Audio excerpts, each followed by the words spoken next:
শ্রীমতী রুমা ভট্টাচার্যের সুরেলা কণ্ঠস্বরে কলকাতা শহরের অতি প্রাচীন প্রসিদ্ধ গিরিশ মঞ্চ প্রাণবন্ত হয়ে উঠল লাল নীল সবুজ রঙের সংমিশ্রণে এবং সুর তাল ছন্দের মেলবন্ধনে।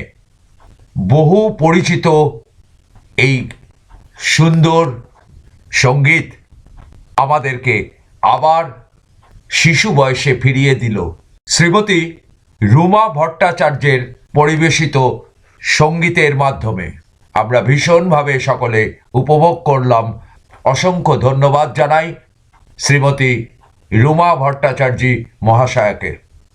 আসুন সকলে মিলে এইভাবে উপভোগ করি শিল্পী মঞ্চ সাংস্কৃতিক অঙ্গন পরিচালিত শ্রদ্ধাঞ্জলি অনুষ্ঠানের পরবর্তী পর্যায়ক্রম উপস্থাপনগুলি।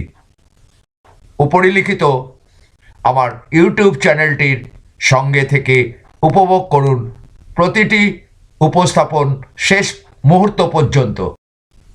আন্তরিক প্রীতি, শুভেচ্ছা ও অভিবাদন সহযোগে আপনাদের সকলের ভালোবাসার চিত্রগ্রাহক ও উপস্থাপক শ্যামল কুমার চ্যাটার্জি।